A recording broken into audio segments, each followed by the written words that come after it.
السلام عليكم، كي دايرين؟ لاباس عليكم؟ مرحبا بكم في قناتكم مطبخ نجاة. اليوم مع شهيوه جديده اللي هي الكنافه. كنافه اقتصاديه وبمقادير مضبوطه، كتجي رائعه في المذاق وفي المنظر. نتمنى انكم تتبعوا معايا الفيديو حتى الاخر باش تعرفوا الطريقه والمقادير.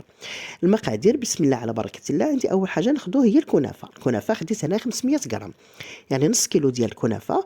وراني كنحلها بحال كتشوفوا، كنحاولوا نحلوها كامله بحيث كتكون دايره يعني منقصه، بحيث من بين كنشريوها، يعني نحاولوا نحلوها مليح باش نزيدوا لها الزبده اللي كتكون نكونوا مذوبينها من قبل. والزبده ما نتقيدوش انا درت هنا 250 غرام شاطلي، يعني هي اللي دوبتها.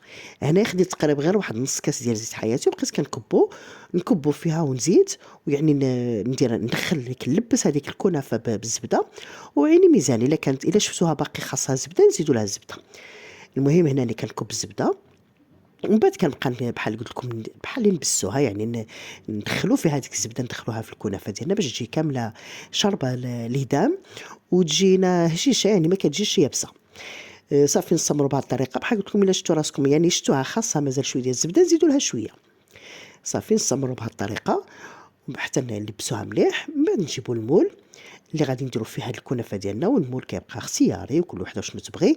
انا درتو هنايا مول دائري، بحال اللي قلت لكم شكل يعني ساهل، شكل بسيط ساهل، كيوجد في اخر لحظه، يعني في غادي ينفعنا بزاف في رمضان، في المعسلات نتاع رمضان، يعني نديروا بطريقه سهله ومقادير بسيطه واقتصادي وما فيش شي حاجه كثيره بحال غادي تشوفوا.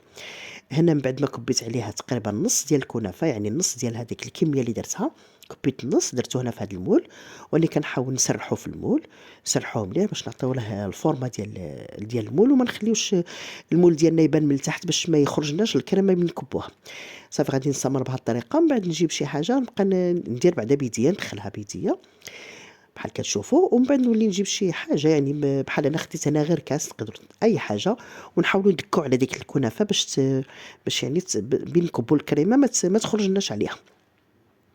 بحال كتشوفوا طريقه اقتصاديه سهله، وكتوجد بسهوله، يعني ما خاصهاش ما كطلبش منا شي مجهود ولا شي مقادير كثيره. هنا بحال قلت لكم راني جبت الكاس وبقيت كندك عليها مزيان باش نمروا نحضروا الكريمه، نخليوها اكوتي ومن بعد نمروا نحضروا الكريمه ديالنا. الكريمه هنايا خديت واحد نص يوطرو ديال الحليب، زدت معاه السكر سنيده، والسكر كيبقى على حسب الذوق. وانا درت زوج ديال المعالق ولا زوج ونص ديال المعالق ديال السكر سنيده. ومن بعد زدت عليهم المايزينا، درت جوج معالق كبار تاع المايزينا بحال كتشوفوا في نص يوطرو ديال الحليب. نقدروا نديروا حتى 3 ديال المعالق باش تعقد لنا الكريمه، يعني خصنا تكون الكريمه عاقده، ما خصناش تكون مطلوقه. هنايا الاضافات اللي زدتها، انا زدت الفرماج لا فاش كيري اللي موجود، ديروا الكميه اللي بغيتو 3 4 اللي كان عندكم، كتجي زوين، كتعطي واحد البنه زوينه. انا درت 3 ديال الحبات، وغادي نزيد عليهم دانون مسوس حتى هو غادي نكه به. بحال قلت لكم كريمه سهله واقتصاديه، كان دانون جيرفي ماشي مسوس، دانون كريمي يعني. زدتو حتى هو كيجي باش ديك الكريمه تعقد لنا وتجي المذاق ديالها زوين. صافي كنبقاو نحركو شويه، من بعد نحطوه فوق النار باش يعقد، باش ما حدو يسخن وهو كيعقد، وخصنا يكون عاقد بحال قلت لكم باش ما يخرجناش على الكنافه. هنا راني حطيته فوق النار وراني كنحرك فيه، نستمروا في التحرك باش ما يلصقناش في الكاسرونه اللي داينها. هنا من بعد ما عقد، هنا كتشوفوا راني كنكبو فوق ديك الكنافه. بحال قلت لكم كريمه سهله، ويعني ما تطلبش معنا شي، اقتصاديه سهله زوينه. بحال كنجيب ديما يعني غير لي غوسيت اللي كيكونوا هكا اقتصاديين وساهلين، كيكونوا في المتناول ديال اي وحده تقدر ديرهم. ما كيطلبوش معنا شي يعني ما تطلبوش معنا شي مقادير كثيره.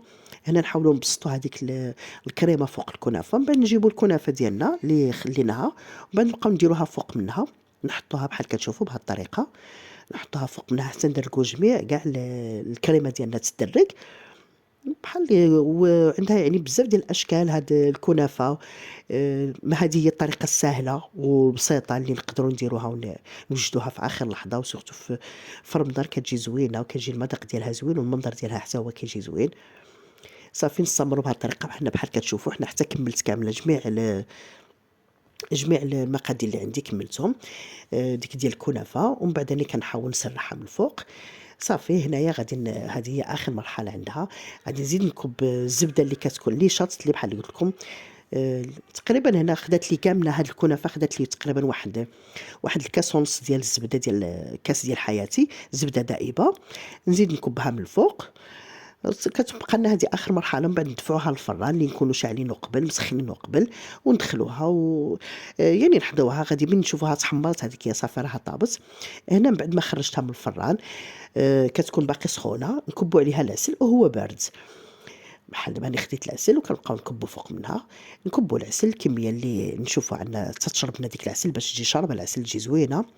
نكبّو العسل، وبحال قُلت لكم العسل يكون بارد وهي تكون مازال باقي سخونة خرجناها من الفران، كتجي زوينة. نتمنى أنكم تجربوها، ساهلة وما فيهاش شي مقادير كتيرة في الكريمة ولا في الكنافة. وهنا نحاولوا نشربوها مليح بالعسل.